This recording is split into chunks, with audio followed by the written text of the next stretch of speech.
اس ہندوستان سے نبیوں نے بھی محبت کی ہے۔ یہ ہندوستان سے آج بزرگان محترم ہم سب کو نکالنے کی سازشیں بنائی جا رہی ہے۔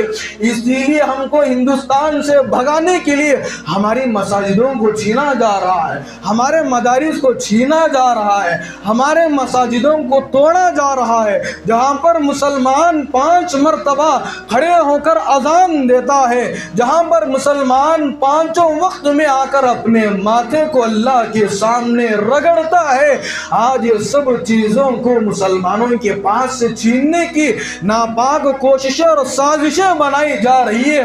لیکن ہم ان انگریزوں سے کہنا چاہتے ہیں، ہم ان ظالموں سے کہنا چاہتے ہیں، اس لیے کہ کل بھی یہ ہندوستان ہمارا تھا، آج بھی یہ ہندوستان ہمارا ہے اور کل بھی یہ ہندوستان ہمارا ہی رہے گا۔ اس لیے کہ ہم جو پیدا ہوئے ہیں بزرگان محترم اسی ہندوستان کے اندر پیدا ہوئے ہیں، اور آج جو میں اور آپ سانس لے رہے ہیں اس ہندوستان کے اندر رہ کر سانس رہے، اور سانس ہم باہر چھوڑتے ہیں اسی ہندوستان کی سرزمین پر رہ کر میں اور آپ سانس باہر چھوڑتے ہیں، اور آج ہم اس ہی ہندوستان کے اندر زندگی کو گزار رہے ہیں۔ اور ہم ان انگریزوں کو یہ پیغام دینا چاہتے ہیں، جب ہماری موت کا وقت آئے گا، جب ہم کو دنیا سے جانے کا وقت آئے گا، یہ تو بات طے شدہ ہے، ہر انسان کو موت کا مزہ ضرور چکھنا ہے، لیکن ہم جب دنیا سے جائیں گے اسی ہندوستان سے رہتے ہوئے ہمارا جنازہ اٹھے گا، لیکن دفن کہاں ہوں گے؟ اسی ہندوستان کی مٹی کے اندر ہی ہم دفن ہوں گے۔ یہ ہم ہندوستانی ہونے کا ثبوت ہم پیش کر رہے ہیں، کبھی ہم حضرات علماء کرام کی قربانیوں کو فراموش نہیں کر سکتے۔ صحبت اللہ والوں کی، صحبت اللہ والوں کی اللہ سے ملوا جاتی ہے، صحبت اللہ والوں کی اپنا رنگ دکھا جاتی ہے۔ بزرگان محترم، انگریزی تاریخ کے اعتبار سے اگر دیکھا جائے تو یہ اگست کا مہینہ چل رہا ہے۔ آج 15 اگست یوم آزادی کے دن پورے ہندوستان کے اندر خوشیاں منائی جا رہی ہے، اس لیے کہ اس ہندوستان کو آزاد کرانے کے لیے بہت سارے ہزاروں مسلمانوں نے قربانیوں کو پیش کیا ہے، اور مسلمانوں میں بھی وہ حضرات علماء کرام جنہوں نے اس دیش کی آزادی کے لیے اپنے آپ کو شہادت کا جام پلا دیا۔ اس ہندوستان کو بچانے کے لیے ہزاروں علماء نے اپنی جانوں کی قربانی کو پیش کر دیا، اپنے مالوں کی قربانی کو پیش کیا، اپنے گھر بار کی قربانیوں کو پیش کیا۔ یہاں تک تاریخ گواہ ہے اس دیش کی آزادی کے لیے حضرات علماء کرام نے اپنی بیوی اور بچوں کو بھی قربان کر دیا۔ بزرگان محترم، آج 15 اگست یوم آزادی کا دن ہے، ہر جگہ پر جھنڈے لہرائے جا رہے ہیں، ہر جگہ پر پھولوں کی برسات ہو رہی ہے۔ آج کا دن خاص طور پر مسلمان خوشیاں ہی خوشیاں منا رہا ہے۔ یہ گزرے ہوئے مسلمانوں کی تاریخ ہے، جس تاریخ کو آج میں اور آپ یاد کر کے خوشیاں منا رہے ہیں۔ سب سے پہلے ہم اللہ کا شکر ادا کریں کہ اللہ پاک نے ہم سب کو ہندوستان جیسا خوبصورت وطن دیا ہے، ہندوستان جیسا پیارا ملک اور بھارت دیا ہے، یہ میرے اللہ کا احسان ہے۔ اس ہندوستان میں آنے کے بعد ہر ایک مسلمان گزری ہوئی تاریخ پر اگر نظر ڈالتا ہے تو اس کو حضرات علماء کرام کی قربانیاں اور مسلمانوں کی قربانیاں نظر آتی ہے،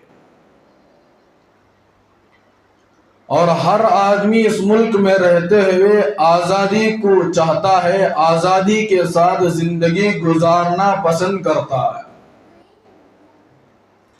جس طرح ایک مظلوم ایک ظالم سے آزادی چاہتا ہے، اسی طرح پنجرے میں بند ہونے والی اللہ کی ایک چھوٹی سی مخلوق پنجرے سے باہر نکلنے کے لیے آزادی چاہتے ہیں،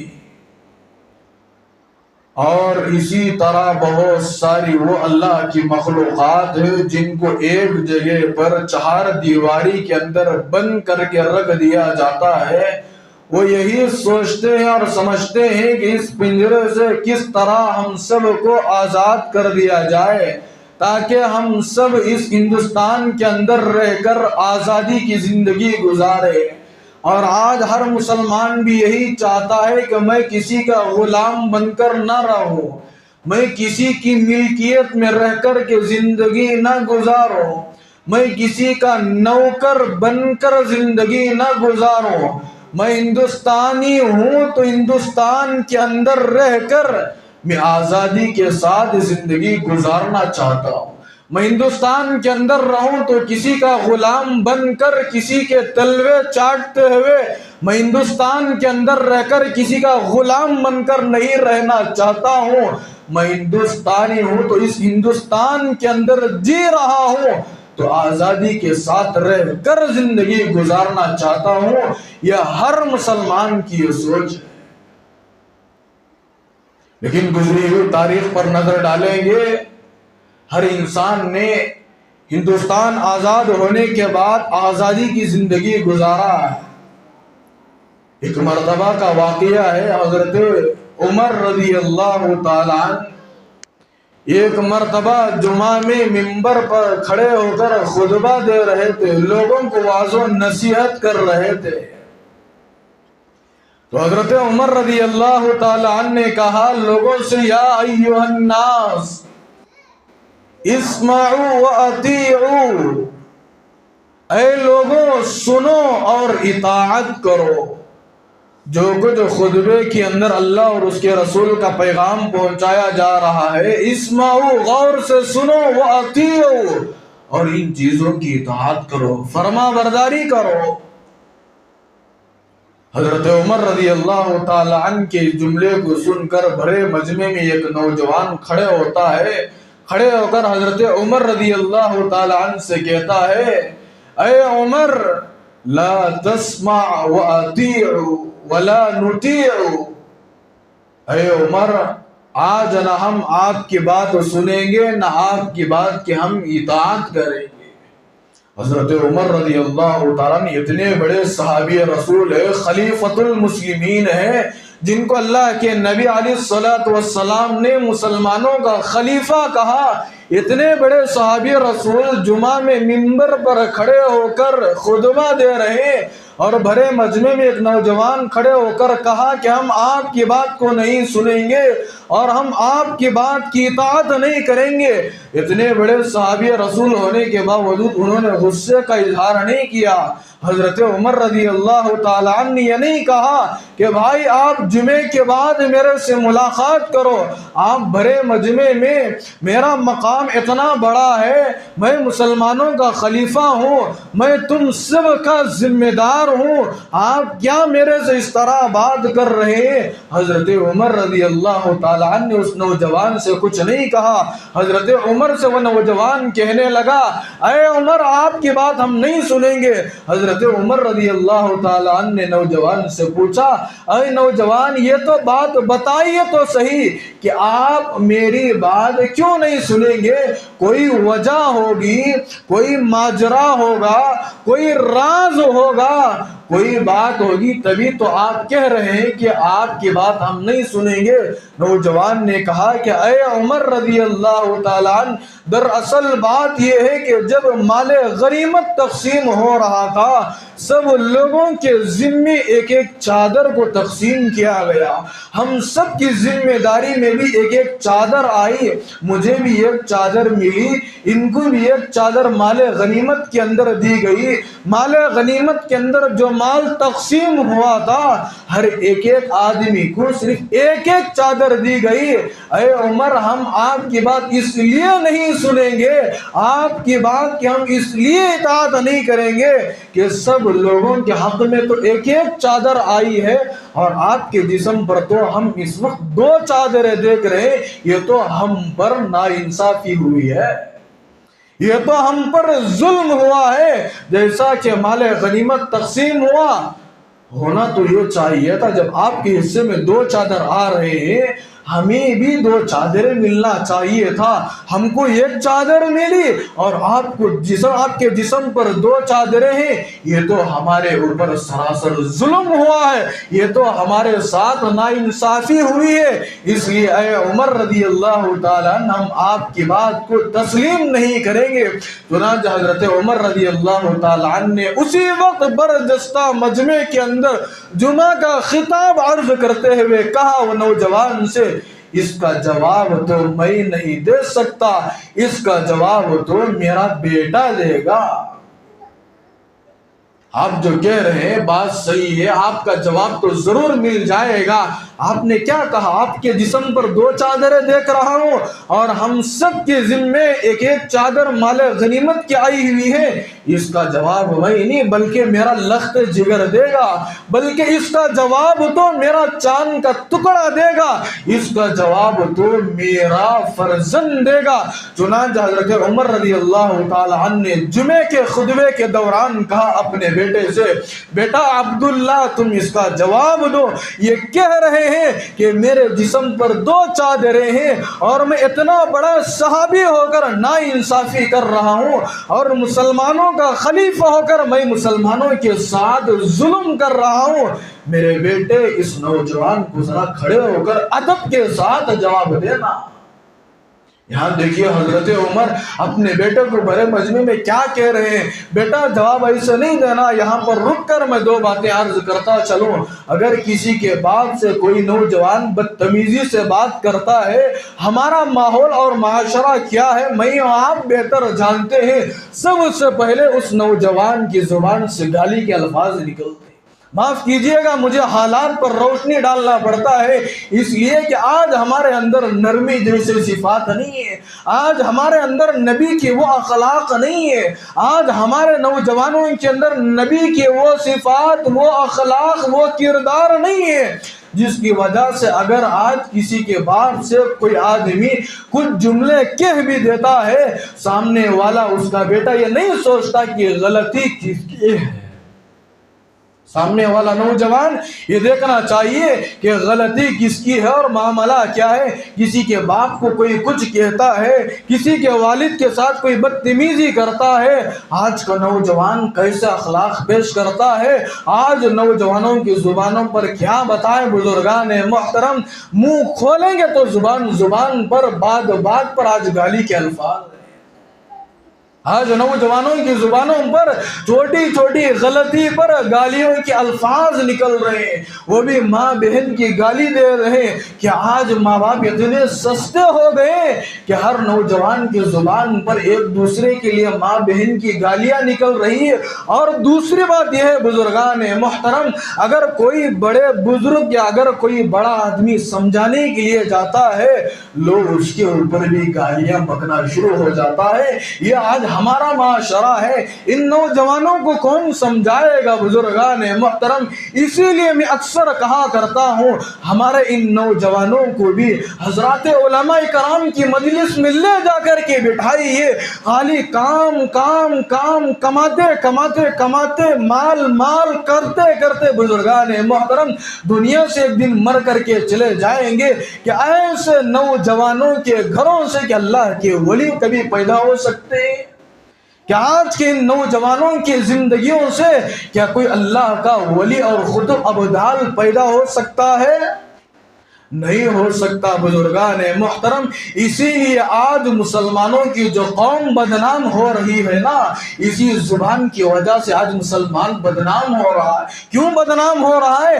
آج ہماری زبان صاف نہیں ہے، آج ہماری زبان کے اندر وہ حکمت کی باتیں نہیں ہے، آج ہماری زبان کے اندر ذکر کے الفاظ جاری اور ساری نہیں ہے، آج ہماری زبانوں سے اللہ کے کلام پاک کی آیتیں نہیں نکلتی، آج ہماری زبان سے کچھ احادیث رسول کے الفاظ نہیں نکل رہے۔ ان نوجوانوں کو آج اپنی زبان کو سنبھال کر بات کرنے کی ضرورت ہے۔ ارے نوجوان دوستوں کو گالیاں دے رہے ہیں، نوجوان راستے میں چلنے والوں کو گالیاں دے رہے ہیں، آج کے نوجوان رشتہ داروں کو گالیاں دے رہے ہیں، آج کے نوجوان اپنے خاندان والوں کو گالیاں دے رہے ہیں۔ میں آپ کو کیا بتاؤں بزرگان محترم، میں نے خود اپنے ان کانوں سے، گنہگار کانوں سے میں نے سنا ہے، تب جا کر منبر رسول پر بیٹھ کر یہ بتا رہا ہوں۔ آج کے نوجوان دین کا علم نہ ہونے کی وجہ سے، قرآن اور حدیث کے علم کو نہ سمجھنے کی وجہ سے، آج ان کے ماں باپ نے ان کو قرآن اور حدیث کا علم نہیں پڑھایا۔ آج کے نوجوان کیا، جن کی عمر 12 سال کی ہو جاتی ہے، جن نوجوانوں کی عمر 14 سال کی ہوتی ہے، جوانی کی دہلیز پر قدم رکھتے ہیں، 16-17 سال آج کے نوجوانوں کو ہو جاتے ہیں۔ ڈنکے کی چوٹ پر میں یہ بات کہہ رہا ہوں، یہ غلط ہو نہیں سکتی۔ 17-18 سال کا نوجوان آج ماں باپ کے سامنے کھڑے ہو کر ڈنکے کی چوٹ پر گالیاں دے رہا ہے۔ آج ایسا زمانہ چل رہا ہے بزرگان محترم، اور ماں باپ کیا کہتے ہیں ہمارے پاس آ کر؟ کہتے ہیں کہ حضرت دعا کر دیجئے، میرا نوجوان بچہ بہت بگڑ گیا ہے، حضرت دعا کر دیجئے کہ میرا بچہ میری بہت زیادہ نافرمانی کر رہا ہے۔ میں ان لوگوں سے تھوڑی سی بات کہنا چاہتا ہوں، اگر بچپن ہی سے تم اپنے بچوں کی تربیت اچھی کرتے تو آج 12, 14, 15 سال ہونے کے بعد آپ کو خون کے آنسو رونا نہیں پڑتا۔ آج ایسا ہمارا ماحول ہے، اسی لیے بزرگان محترم سب سے پہلے ہماری زبانوں کو صاف رکھنا چاہیے۔ اور جو آدمی گالیاں دیتا ہمیشہ وہ اللہ کی نظر سے گر جاتا ہے، اور مسلمان رتی برابر بھی اس کی پرواہ نہیں کرتا۔ گھروں کے اندر بھی آج ماحول دیکھنے کو ملتا ہے، کبھی شوہر اور بیوی کے درمیان انبن ہو جاتی ہے، کبھی غلطی ہو جاتی ہے، کبھی سالن میں نمک کم پڑ جاتا ہے، کبھی چاکنے کے لیے کوئی چیز گھر میں میسر نہیں ہوتی، کبھی چاول میں پانی زیادہ ہو جاتا ہے۔ شوہر آتے ہوئے جب کھانے کے لیے بیٹھتا ہے، کچھ کھانے میں کمی بیشی ہو جاتی ہے۔ بزرگان محترم اللہ اس لوگوں کو ہدایت نصیب فرمائے۔ بیوی کے سامنے بچے بیٹھ کر بھی کھانا کھا رہے ہوتے ہیں، اور یہ باپ ہو کر بچوں کے سامنے گالیاں دیتا ہے۔ ارے ایسا ہو رہا کہ نہیں ہو رہا؟ اور گالیاں دیتا ہے تو بچے جب ان گالیوں کو سنتے ہیں، اور ایک بات یاد رکھیے گا، ماں باپ جو کرتے ہیں بچے وہ نہیں سیکھتے، بلکہ ماں باپ جو کہتے ہیں بچے وہ سیکھ کر وہ عمل کر لیتے ہیں۔ بچے وہ سب چیزیں سیکھ کر، سن کر ذہن میں بٹھا لیتے ہیں۔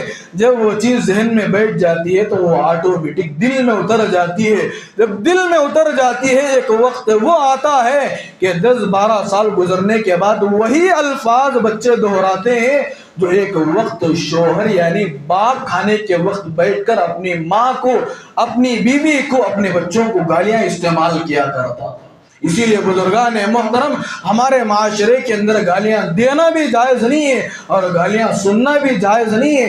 اس لیے ان سب چیزوں کو ختم کرنا چاہیے۔ تو میں بتا رہا تھا، حضرت عمر رضی اللہ تعالیٰ عنہ نے کہا کہ اس کا جواب میں نہیں دوں گا، میرے جسم کے اوپر جو 2 چادریں ہیں اس کا جواب تو میرا بچہ دے گا، اس کا جواب تو میرا فرزند دے گا۔ حضرت عمر نے کہا، بیٹا عبداللہ، میرے جسم کے اوپر جو 2 چادریں ہیں نا، یہ کس کس کی چادریں ہیں، اور کہاں سے یہ چادریں آئی ہوئی ہے، اور یہ چادر کو مجھے کس نے ہدیہ کیا ہے، اس نوجوان کو یہ بھی بڑے ادب کے ساتھ بتا دینا۔ چنانچہ حضرت عبداللہ بن عمر رضی اللہ تعالیٰ عنہ کا بیٹا کھڑا ہوتا ہے، وہ کھڑے ہو کر کہتا ہے اصل میں معاملہ یہ ہے، مسئلہ یہ ہے کہ مال غنیمت کے اندر جو چادریں تقسیم ہوئی تھی، بات صحیح ہے کہ ہر ایک آدمی کو ایک ایک ہی چادر دی گئی تھی، میرے والد محترم کو بھی، میرے ابا جان کو بھی، میرے ابو کو بھی ایک ہی چادر مال غنیمت کے اندر سے دی گئی، لیکن جمعہ پڑھانے کے لیے میرے ابا جا رہے ہیں، جمعے کا بیان دینے کے لیے میرے والد محترم جا رہے ہیں، جمعے کے اندر کھڑے ہو کر جمعے کے دن لوگوں کے سامنے کھڑے ہو کر واعظ و نصیحت کرتے ہیں، لیکن اس وقت میرے ابا کے پاس ایک ہی چادر موجود تھی۔ تو اس وقت میں نے سوچا کہ ایک جو چادر میرے ابا کو مال غنیمت کے اندر سے دی گئی ہے، یہ ایک چادر کافی نہیں ہو رہی ہے، لوگوں کے سامنے خلیفۃ المسلمین کھڑے ہو کر بیان دے رہے ہیں۔ چنانچہ حضرت عبداللہ بن عمر رضی اللہ تعالیٰ عنہ کے بیٹے نے کہا اے نوجوان، یہ میرے باپ کے اوپر جو آپ دو چادریں دیکھ رہے ہیں، حقیقت میں ایک چادر میرے ابا کی ہے اور ایک چادر میری ہے، میں نے اپنی چادر کو اپنے والد کو تحفے میں پیش کر دیا، تو یہ دو چادریں ہو گئی، ایک چادر تو میرے ابا جان کی ہے اور ایک چادر تو میری ہے۔ اب آپ بتائیے کہ میرے ابا جان مسلمانوں کے ساتھ کیسا ناانصافی کر سکتے ہیں؟ یہ الزام لگا تھا حضرت عمر رضی اللہ تعالیٰ عنہ پر کہ آپ مسلمانوں کے ساتھ ناانصافی کا معاملہ کر رہے ہیں۔ جب حقیقت کو سامنے پیش کیا گیا، پھر وہ نوجوان نے کہا یا عمر، اے عمر اسمعوا واطیعوا، اب آپ بیان کیجئے، اب آپ واعظ و نصیحت کیجئے، آپ قرآن اور حدیث کے پیغامات کو بیان کیجئے، ہم آپ کی بات کو سنیں گے بھی اور ہم آپ کی بات پر عمل کریں گے۔ اسی لیے بزرگان محترم، یہ ہندوستان جو آزاد ہوا ہے، اس ہندوستان کو آزاد کرانے کے لیے مسلمانوں نے قربانیوں کو پیش کیا ہے۔ آپ تاریخ پڑھیں گے، تاریخ گواہ ہے، لاکھوں مسلمانوں نے اس دیش کو آزادی دلانے کے لیے، اس دیش کی حفاظت کے لیے اپنے جانوں کو قربان پیش کر دیا۔ حضرات علماء نے لکھا ہے کہ 30,000 بلکہ 50,000 سے زائد علماء نے اس دیش کی آزادی کے لیے اپنے گردنوں کو کٹا دیا، جس کی خوشی میں اور آپ آج 15 اگست کے دن بنا رہے، سب جگہ جھنڈے لہرائے جا رہے ہیں۔ اس کے اندر 3 زعفرانی رنگ ہے۔ سب سے پہلا جو رنگ ہے، لال کلر کا جو رنگ ہے، یہ پیغام دیتا ہے بزرگان محترم، یہ حضرات علماء کرام کی قربانیوں کا، خون کا رنگ ہے۔ انہوں نے اس دیش کی آزادی کے لیے اپنے گردنوں کو کٹا دیا، اپنے جانوں کو قربان کر دیا۔ لکھنے والوں نے لکھا ہے کتابوں کے اندر، دلی سے لے کر کشمیر کنیا کماری تک 40,000 سے زائد علماء کرام کی گردنیں، 40,000 سے زیادہ علماء کرام کی گردنوں کو انگریز نے کٹوا کر کے جھاڑوں پر لٹکا دیا تھا، پھانسیوں پر ان کو چڑھا دیا تھا، لیکن حضرات علماء کرام نے کبھی قربانی دینے سے اپنے آپ کو پیچھے نہیں ہٹایا ہے۔ جس طرح حضرات صحابہ کرام نے دین کی خاطر قربانی پیش کرنے کے لیے ہمیشہ اللہ کے نبی علیہ الصلوۃ والسلام کے ایک بات پر لبیک کہتے ہوئے آگے رہتے تھے، اسی طرح اس دیش کو آزادی دلانے کے لیے، اس ہندوستان کی حفاظت کے لیے حضرات علماء کرام نے قربانیوں کو پیش کیا ہے۔ حضرت مولانا قاسم صاحب نعمت علیہ الرحمٰ نے کیسی قربانی پیش کیا، حضرت احمد علی لاہور علیہ الرحمٰ نے کیسی قربانی کو پیش کیا، تب جا کر بزرگان محترم ہندوستان آزاد ہوا ہے۔ نبیوں نے بھی اس ہندوستان سے محبت کیا ہے۔ سنیے میرے آقا کو اس ملک سے کتنی محبت اور پیار تھا۔ ایک مرتبہ نبی کریم صلی اللہ علیہ وسلم نے مکے سے کہا تھا، چونکہ اللہ کے نبی علیہ الصلوۃ والسلام کئی سال مکے میں رہے، اللہ کے نبی علیہ الصلوۃ والسلام کی جو قوم، مکے کی جو قوم تھی، مکے کے جو لوگ تھے، اللہ کے نبی علیہ الصلوۃ والسلام کو مکے سے نکلنے پر مجبور کر دیا۔ اللہ کے نبی علیہ الصلوۃ والسلام نے اس ملک سے محبت کرتے ہوئے کہا تھا مکہ مکرمہ سے، اے مکہ مکرمہ تو کتنا پیارا ہے، اے مکہ مکرمہ، اے کعبۃ شریف، تو کتنا محبوب ہے، مجھے تیرے سے بہت زیادہ محبت ہے۔ اللہ کے نبی علیہ الصلوۃ والسلام نے کہا، اے مکہ مکرمہ، اے کعبۃ اللہ، اے مکہ مکرمہ کی 4 دیواریاں، اگر میری قوم مجھے مکے سے نہ نکالتی، میں کبھی تجھے چھوڑ کر یہاں سے جدا نہ ہوتا۔ اے مکہ مکرمہ، اگر میری قوم مجھے تیرے سے جدا نہ کرتی، اگر مجھے اس شہر سے باہر نہ نکالتی، اے مکہ مکرمہ، کبھی میں تیرے سے جدا نہ ہوتا۔ یہ کون کہہ رہے ہیں؟ بزرگان محترم، نبی کریم صلی اللہ علیہ وسلم کہہ رہے ہیں، اس ہندوستان سے نبیوں نے بھی محبت کی ہے۔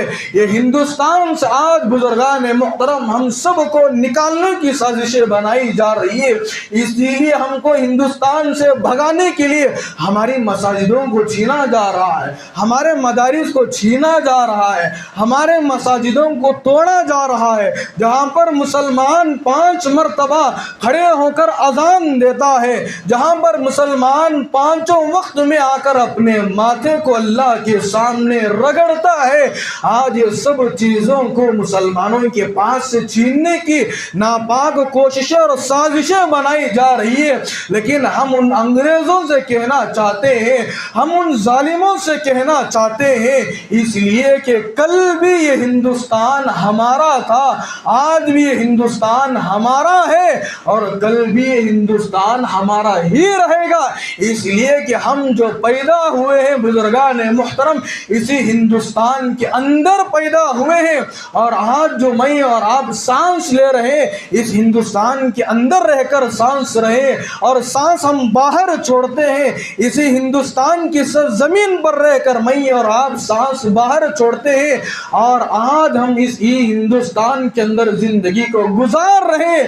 اور ہم ان انگریزوں کو یہ پیغام دینا چاہتے ہیں، جب ہماری موت کا وقت آئے گا، جب ہم کو دنیا سے جانے کا وقت آئے گا، یہ تو بات طے شدہ ہے، ہر انسان کو موت کا مزہ ضرور چکھنا ہے، لیکن ہم جب دنیا سے جائیں گے، اسی ہندوستان سے رہتے ہوئے ہمارا جنازہ اٹھے گا، لیکن دفن کہاں ہوں گے؟ اسی ہندوستان کی مٹی کے اندر ہی ہم دفن ہوں گے۔ یہ ہم ہندوستانی ہونے کا ثبوت ہم پیش کر رہے ہیں۔ کبھی ہم حضرات علماء کرام کی قربانیوں کو فراموش نہیں کر سکتے، کبھی ہم مسلمانوں کی قربانیوں کو بتا نہیں سکتے، اتنی قربانیوں کو مسلمانوں نے پیش کر کے اس ہندوستان کو آزادی دلایا۔ اسی لیے بزرگان محترم، میں اور آپ اس ہندوستان کے اندر رہتے ہیں، اس ہندوستان کے اندر 135 کروڑ کی آبادی ہے۔ اس ہندوستان کے اندر 135 کروڑ لوگوں کی آبادی ہے۔ اس ہندوستان کے اندر ہمارے ہندو بھائی بھی رہتے ہیں، اسی ہندوستان کے اندر ہمارے کرسچن بھائی بھی رہتے ہیں، اسی ہندوستان کے اندر ہمارے سکھ بھائی بھی رہتے ہیں، لیکن ہمارا دھرم یہ پیغام دیتا ہے، ہمارا اسلام یہ پیغام دیتا ہے، 135 کروڑ اس ہندوستان کے اندر موجود ہیں، سب آپس میں ایک دوسرے کے بھائی بھائی۔ اگر ہندو ہے اس ہندوستان کے اندر، وہ بھی ہمارا بھائی ہے۔ اس ہندوستان کے اندر کرسچن ہے، وہ بھی ہمارا بھائی ہے۔ اس ہندوستان کے اندر سکھ بھی موجود ہے، وہ بھی ہمارا بھائی ہے۔ ہمارا دھرم، ہمارا اسلام، ہمارا دین یہی پیغام دیتا ہے، تم ہندوؤں سے بھی محبت کرو، تم کرسچن سے بھی محبت کرو، تم ان سکھ بھائیوں سے بھی محبت کرو، تم ہندوستانی ہو تو ہندوستان کے الفاظ پیش کرو، ہندوستان میں رہنے کے لیے محبت اور پیار کو پیش کرو۔ وہ تمہارے پیار اور محبت کے محتاج ہیں، تمہارے اس پیار اور محبت کو دیکھ کر وہ ہو سکتا ہے کہ وہ بھی اسلام کو قبول کر لے۔ سارے ہندوستان کے اندر جتنے لوگ بس رہے ہیں بزرگان محترم، ہر ایک بھائی بھائی ہیں، ہم بھائی بھائی بن کر اس ہندوستان کے اندر زندگی گزارنا ہے۔ ہم دعا کرتے ہیں اللہ پاک ہمارے اس ہندوستان کے اندر جتنے لوگ بس رہے، ہم سب کو بھائی بھائی بن کر زندگی گزارنے کی توفیق عطا فرمائے۔ اللہ پاک ہمارے اس ہندوستان کے اندر امن و امان کو قائم فرمائے۔ اللہ ہمارے اس ہندوستان کے اوپر جو غلط نظریں ڈال رہے ہیں، اللہ پاک ان لوگوں کو ہلاک اور برباد فرمائے۔ اللہ پاک ہمارے اس ہندوستان کی حفاظت فرمائے۔ آمین۔ وآخر دعوانا ان الحمد للہ رب العالمین۔ صحبت اللہ والوں کی، صحبت اللہ والوں کی، اللہ سے ملوا جاتی ہے صحبت اللہ والوں کی، اپنا رنگ دکھا جاتی ہے۔